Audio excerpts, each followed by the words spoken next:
एक बार फिर से आप लोगों का एग्जामिनेशन क्लासेस में स्वागत है। दोस्तों आप लोग इस चैप्टर्स को हम लोग आज आईसीएससी का एक चैप्टर स्टार्ट करने जा रहे हैं, बैंकिंग, जो क्लास 10 के लिए आईसीएससी बोर्ड में है। बहुत सिंपल है, बहुत इजी है। इसको हम लोग कंसेप्ट वाइज सीखेंगे। So let's start. और आप लोग वीडियो तो देख रहे हो, बहुत लोग सब्सक्राइब नहीं करते तो please subscribe for coming more videos. Okay, so चलिए हम लोग स्टार्ट करते हैं। ठीक है, देखिए हम लोग जो स्टार्ट कर रहे हैं, ये चैप्टर का नाम है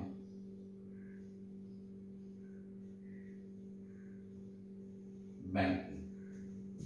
ओके, बैंकिंग होता क्या है? सभी को पता है कि जब हम लोगों के पास अगर पैसे घर में रखें तो सेफ नहीं है, तो हम लोग क्या करते हैं, उस पैसे को बैंक में जमा कर देते हैं by opening certain accounts. Different types के अकाउंट्स होते हैं, वो मैं आपको थोड़ा सा डिस्कस करूंगा। ठीक है, सो हम लोग अकाउंट खोलते हैं बैंक में, बैंक के पास हमारा पैसा जमा होता है। वही पैसे बैंक किसी अदर बिजनेसमैन को या बिजनेसमैन को, जो लोग बिजनेस करते हैं, उनको लोन के तौर पे देता है। तो इसमें फायदा हमारा क्या है? अगर हमने बैंक में फिक्स पीरियड ऑफ टाइम के लिए या किसी 1 साल 2 साल जितने दिन के लिए मैंने हम लोगों ने पैसे रखे हैं बैंक में, बैंक उसके लिए हमें फिक्स रेट ऑफ इंटरेस्ट देता है, कुछ एक्स्ट्रा अमाउंट देता है, कुछ एक्स्ट्रा पैसे देता है उस पैसे के ऊपर, उसे हम लोग इंटरेस्ट बोलते हैं। तो ये हम लोगों का पैसा फायदा है, जो हम लोग बैंक में पैसा रखते हैं। और वही पैसे जो सब लोग कस्टमर्स, बैंक के कस्टमर्स हैं, बैंक में जमा करते हैं, तो वही पैसे बैंक दूसरों को देता है, जिसके थ्रू बैंक को इंटरेस्ट मिलता है। ओके, तो चलिए हम लोग स्टार्ट करते हैं। बैंकिंग में मैं पहले बात करूंगा अकाउंट्स की। कितने तरह के अकाउंट्स होते हैं, so we are going to discuss about this. Bank accounts कितने तरह के होते हैं? पहला जो मैं यहां लिख रहा हूं, इसको हम लोग बोलते हैं fixed deposit account. Fixed deposit, इसको फिक्स्ड डिपॉजिट मैंने क्यों कहा? क्योंकि ये फिक्स्ड है, अभी मैं बताऊंगा क्यों। दूसरा,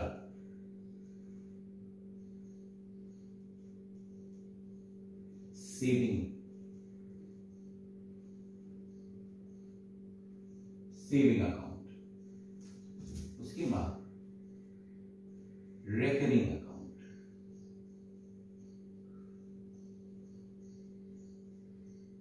this is known as recurring account.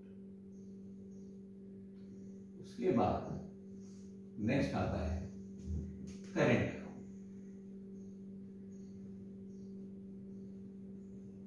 ये हमारा करेंट अकाउंट।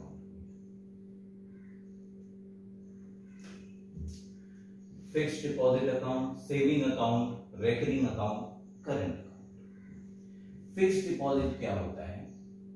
जब हम लोग कुछ फिक्स पैसे बैंक में एक बार जमा करते हैं, कुछ फिक्स पीरियड ऑफ टाइम के लिए, उसे हम फिक्स्ड डिपॉजिट अकाउंट बोलते हैं।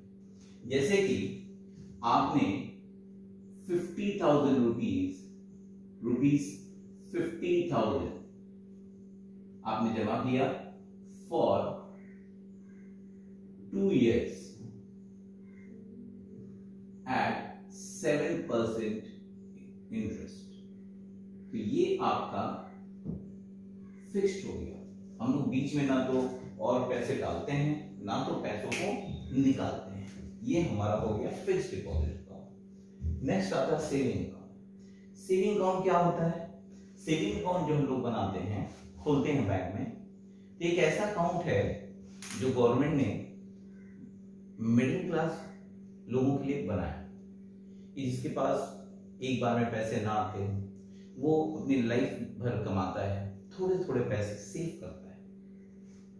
तो जब मर्जी की आप डाल सकते हो, आप उसमें से निकाल सकते हो। इसके ऊपर भी आपको कुछ इंटरेस्ट मिलते हैं। तो यहाँ पे आप कभी भी डाल सकते हो। मैं लिख रहा हूं any time, any day, any time any day, या आप डिपॉजिट करो या विथड्रॉ करो, दोनों ही आप कर सकते हो। इसमें दोनों के ही लिए छूट है आपके पास। So you can deposit any time, थोड़ा देर पैसे आपके पास आते हैं, कभी 500 डाल दिए, कभी 1000 डाल दिए, you can do like this. तो ये आपका सेविंग अकाउंट काम करता है। अब आता है रेकरिंग अकाउंट। रेकरिंग अकाउंट क्या होता है? जैसे जो लोग छोटे छोटे धंधे करते हैं, बिजनेस करते हैं या नौकरी करते हैं, गवर्नमेंट उनके लिए ये अकाउंट बनाई है ताकि उन्हें पता है कि हमारा महीने में इतना इनकम आता है, तो वो अपने खर्चे और इनकम और सेविंग का हिसाब लगा देते हैं कि मैं हर महीने 2000 रुपया बचा पाऊंगा।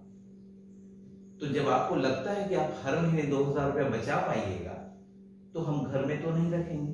जो घर में रखने से नुकसान क्या है कि वो खर्च हो जाएंगे। तो हम लोग क्या करते हैं, एक अकाउंट खोल देते हैं बैंक में। मान लीजिए 1 साल के लिए, 2 साल के लिए, 3 साल के लिए आप खोल देते हो और उतने अमाउंट आप हर महीने बैंक में जमा करते हो। इसी को हम लोग बोलते हैं रेकरिंग अकाउंट। मतलब रेकरिंग अकाउंट का मतलब होता है any fixed amount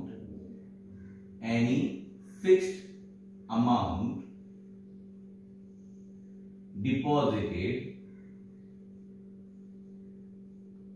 in bank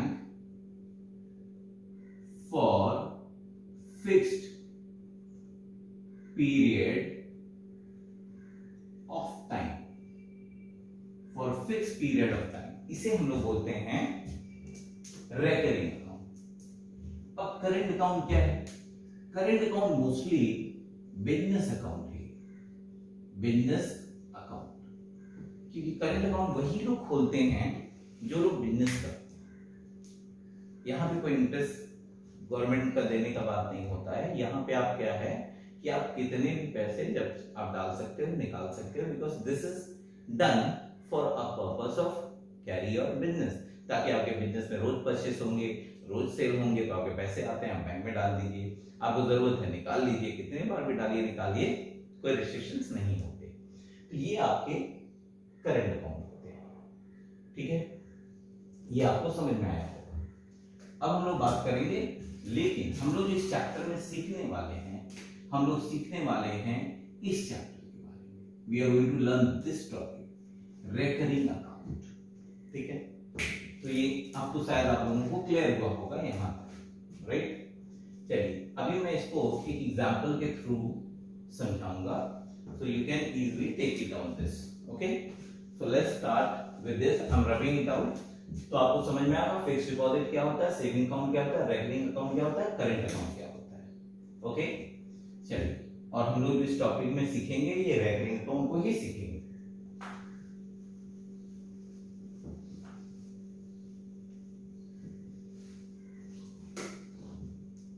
okay, अब देखिए हम लोग यहाँ जो सीख रहे हैं, वी आर लर्निंग हियर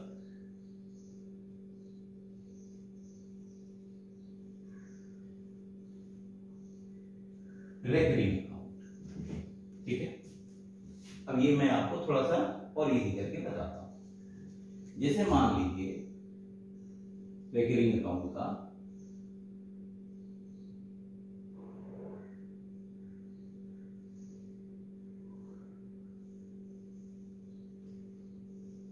आपने 1000 रुपया बैंक में जैन में डाला, 1000 रुपया आपने फिर से फेब में डाला, फिर 1000 रुपीज आपने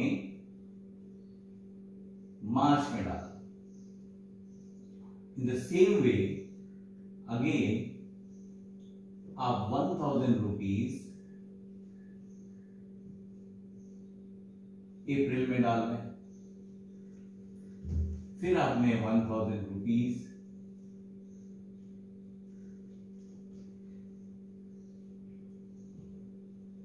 मई में डाला। इन द सेम वे फिर आपने 1000 रुपीज जून में डालो, जुलाई,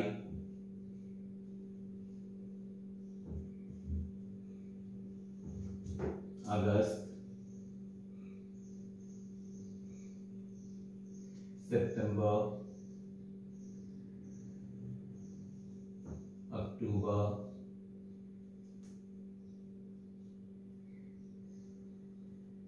अगस्त, सितंबर, अक्टूबर,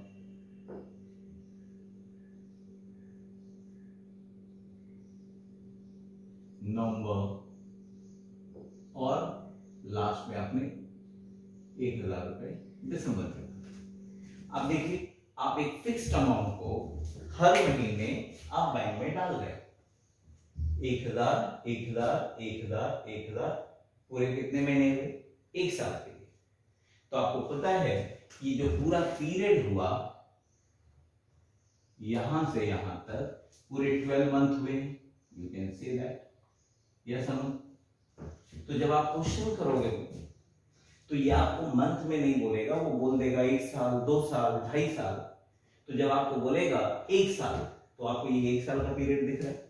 तो जैसे ही आपको बोलता है 1 साल के लिए बैंक में पैसे जमा हुए हैं, इसका मतलब है 1 ईयर मतलब 12 मंथ। सो इसे हम लोग एन से भी नोट करेंगे, एन। ओके, सो आपका टाइम पीरियड 1 साल है। अगर आप इसको 12 मंथ बोल सकते हो या 1 ईयर भी बोल सकते हो।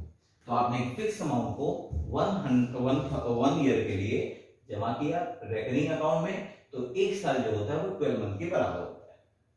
ओके, अब देखिए, ये जैसे आपने किया, ठीक उसके बाद अब ये आपको दिखेगा, तो मैं ये बोलूंगा, अब बताइए आपने हर महीने कितने जमा किए हैं? आपने 1000 रुपए जमा किए हैं। तो जो आप हर महीने जमा कर रहे हैं बैंक में, उसके हम लोग बोलते हैं प्रिंसिपल। क्या बोलेंगे? Principal. And your principal is 1000 every month. Okay, अब देखिए ये आपका आ गया 1000 एवरी मंथ।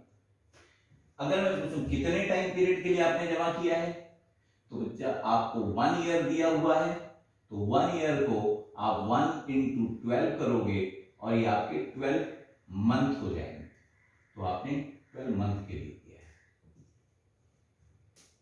तो अगर आपने 1000 रुपए जमा किए हैं, 1 साल के लिए आपने जमा किया है, तो बैंक आपको इंटरेस्ट भी देने वाला है। तो मान लीजिए बैंक ने आपको इंटरेस्ट दिया है, रेट ऑफ इंटरेस्ट, जो रेट ऑफ इंटरेस्ट है आपके वो इक्वल टू 10% है। चलिए अब हम इसको सीखते हैं, इसी को एग्जाम्पल को। अब ये हमारा एग्जाम्पल समझ लीजिए आप इसको, ठीक है।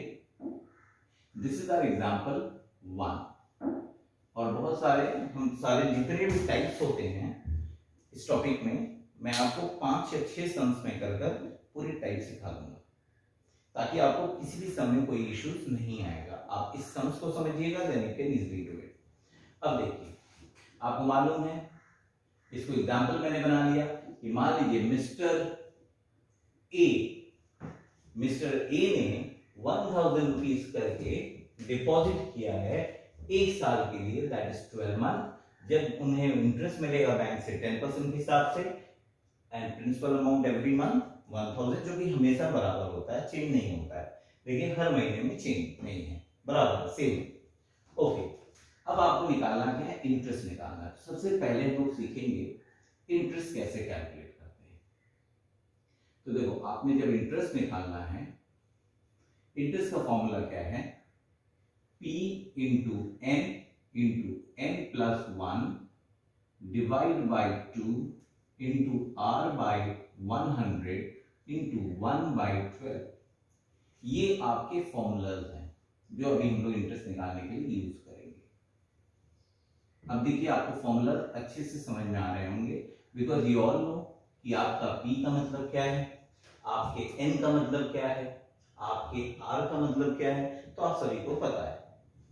सो आप इसे निकालिएगा कैसे? देखिए, प्रिंसिपल 1000 रुपीज है, N आपके कितने महीने हैं? 12 महीने हैं, तो हमने यहाँ पे 12 ले लिए, और N 12 है, plus 1 divide by 2 into 10/100 into 1/12। अब देखिए इसको सॉल्व करते हैं। ये आपका 1000 हो गया इंटू 12 प्लस 1 13, और यहां पे आपका आ गया 2, और ये हो गया 10/100 इंटू 1/12। अब इसको आप देखो कैंसिल कैसे कीजिएगा।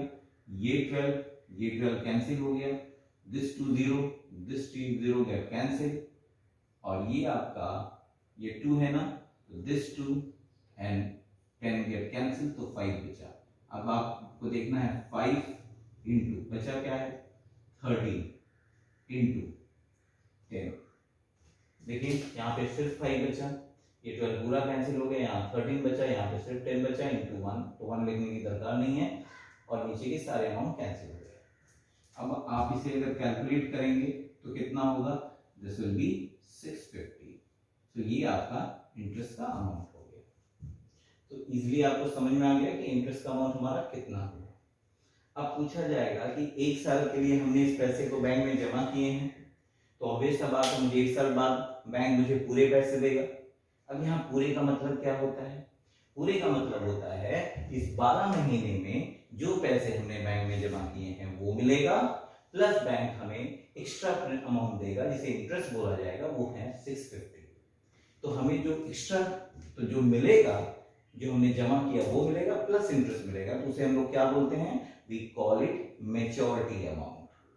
जब पैसा आपका मैच्योर हो जाता है, उसका टाइम खत्म हो जाता है, तो वो आपको पूरे पैसे मिल जाते हैं, एंड उसे हम लोग बोलते हैं maturity amount. So how will calculate the maturity amount, इसे आप देख लो, बहुत सिंपल है।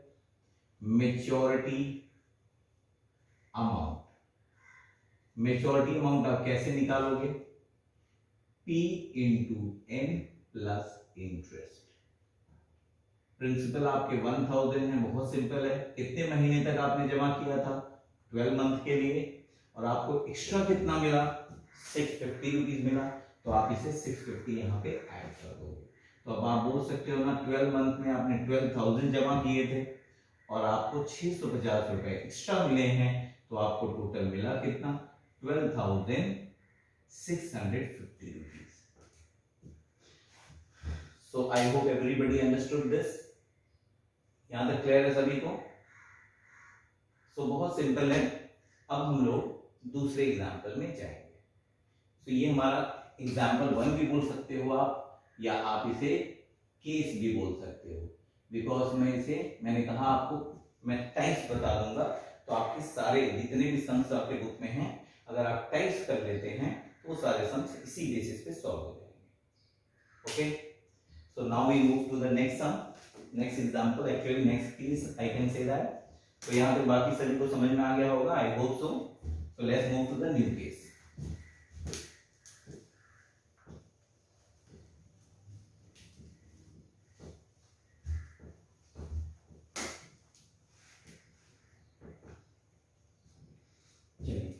अभी हम आते हैं केस 2 में। This is our case 2।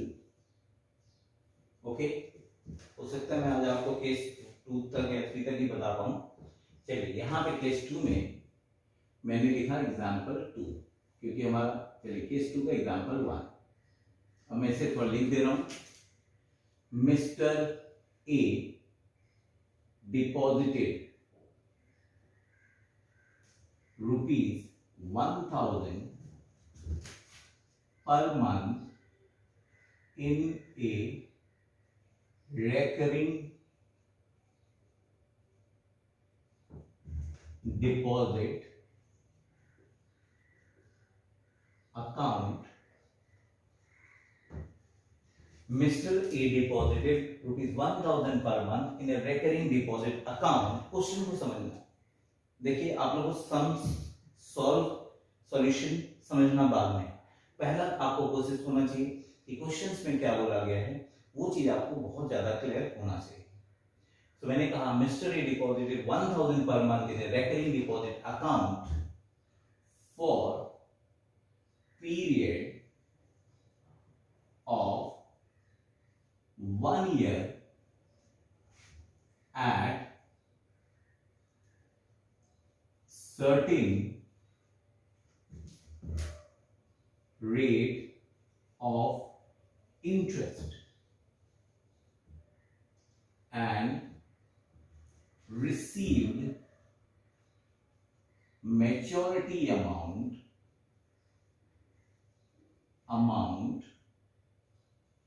rupees 12,650 rupees. Okay, सो अब देखिए हमें यहाँ पे पहले ये जानना है हमें क्या दिया हुआ है. Mister A deposit 1,000 per month in a recurring deposit account for a period of 1 year. तो देखिए इन्होंने क्या किया, जब इसे हम सॉल्व करते हैं तो आप बोल सकते हैं इन्होंने हर महीने जो डाले उसे हम प्रिंसिपल बोलेंगे and that is rupees 1,000. Very good ना, ये आपका 1,000 आ गया. अब मैं बोलूं कि कितने पीरियड के लिए, तो आपने देख लिया है टाइम पीरियड 1 ईयर है और मैंने पहले ही कह दिया था कि ईयर को मंथ में चेंज करना चाहिए हमेशा. तो 1 × 12 आप करोगे तो ये आपके 12 मंथ हो जाएंगे. That is also very simple. फिर क्या हमें दिया है, मेच्योरिटी अमाउंट. मैं इसे शॉर्ट में एमए लिख रहा हूं तो आप समझ जाना. Maturity amount is 12,650 rupees. और क्या नहीं दिया है वो बहुत इंपॉर्टेंट है, रेट नहीं दिया है. तो देखिए आप क्या, ये सेकंड केस हमारा बन गया. तो रेट नहीं दिया, हमें रेट कैलकुलेट करना है, इससे ये पता चल जाता है. ओके, सो चलिए अभी सबसे पहले जब इस टाइप के सम्स आपको मिलेंगे, ये केस होगा, ये सिचुएशंस होगा, तो आप इसे कैसे करेंगे. और जितने भी सम्स होंगे इस केस के अंदर में पढ़ेंगे, सारे सम्स आपको इसी तरह सॉल्व करने हैं. तो सबसे पहले आप क्या कीजिएगा, आप इंटरेस्ट निकालने की कोशिश कीजिएगा. ये इंटरेस्ट का फॉर्मूला हो जाता है, बोल सकते हैं आप मैच्योरिटी अमाउंट. इसको आप बोल सकते हो मैच्योरिटी अमाउंट माइनस इंटरेस्ट. अब देखो मैच्योरिटी अमाउंट आपको पता है, मैच्योरिटी अमाउंट 12,650 है, तो आपने 12,650 यहां बैठा दिया. इंटरेस्ट आपके कितने हैं, इंटरेस्ट भी आप इंटरेस्ट निकालना है तो आपको प्रिंसिपल बैठाना है. आपने कितना जमा किए, तो आपने अगर मैच्योरिटी अमाउंट पता है और आपने कितना जमा किए हैं वो जानना है, तो आपको पता है ना कि P × N करने होंगे, तो आपको पता चल जाएगा कि उन्होंने कितना जमा किए हैं. तो आप देखो आपने हर महीने 1,000 रुपया जमा किया. तो देखो बच्चों आपको सिंपल यही करना है कि मैच्योरिटी अमाउंट से जो पैसे आपने जमा किए हैं माइनस कर दीजिए, तो आपको ये पता चल जाएगा ना कि आपको कितना एक्स्ट्रा मिला है, और जो एक्स्ट्रा मिला है वही आपका इंटरेस्ट कहलाएगा. सिंपल सी बात है. तो अब आपको देखना है कि आपको इंटरेस्ट कितना मिला है. तो आप यहां पे देख रहे हैं 1,000 इंटू आपने 12 जमा किए हैं, तो 12,650 हो गए, माइनस आपने 12,000 किए, तो आपका जो इंटरेस्ट आ गया वो हो गया 650. जैसे ही आप 650 इंटरेस्ट आ जाते हैं, अब हमें इंटरेस्ट पता है, तो देखिए मैं यहीं पे कर दे रहा हूं. हमें इंटरेस्ट के फॉर्मूलाज पता है. देखिए हमने लिखा था ना, मैं अब इंटरेस्ट को यहां लिख दे रहा हूं. चलिए यहीं लिखता हूं, interest equal to P × N+1 divide by 2 into R by 100 into 1/12. यही फॉर्मूला हमने देखे पहले में बैठाया था इंटरेस्ट का, बिकॉज हमने पहले इंटरेस्ट निकाला. तो जब भी हमें मैच्योरिटी अमाउंट दिया हो और मुझे कितना अमाउंट मैंने जमा किया है वो निकालना हो, दिया हो और हमें रेट निकालना हो, तो आप पहला कोशिश कीजिएगा कि आप इंटरेस्ट कैलकुलेट करें. तो देखिए कैसे निकालेंगे. इंटरेस्ट तो हमें पता है 650, तो आप यहाँ पे 650 बैठा सकते हैं. P आपको पता है 1,000 इंटू N भी पता है 12 है, तो 12 इंटू 12 + 1 12 + 1 बाई 2 इंटू रेट नहीं पता है तो R/100 होंगे, आप इसको 1/12 कर सकते हैं. अब देखिए ये आपने 650 ही लिखा इक्वल टू ये आपके 1,000 हो गए इंटू 12 + 1 आपके 13 होते हैं, into 2 or into r by 100 into 1 by 12. So 1000 into 12, 12 plus 1 13 by 2, r by 100 into 1 by 12. अब आप देखो 650 इक्वल टू, अब आप क्या कर सकते हो, यहाँ पे देखिए ये 12 आपने कैंसिल कर दिया, यहां से आपके 2 0 चले गए, यू कैन डू इट, आपने कैंसिल करा, और आपका ये जो 2 था, ये 2 5 10, आप ये भी कैंसिल कर सकते हो, तो बचा क्या 5 इंटू 13 इंटू आर बचा।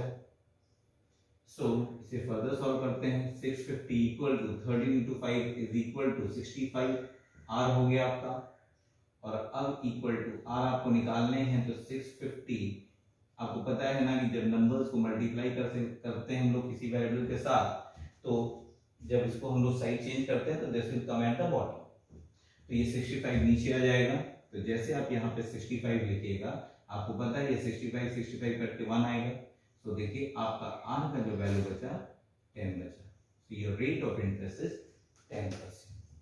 I hope you all understood this. ये भी आपको समझ में आ गए होंगे, please go through it once, अब देख लो।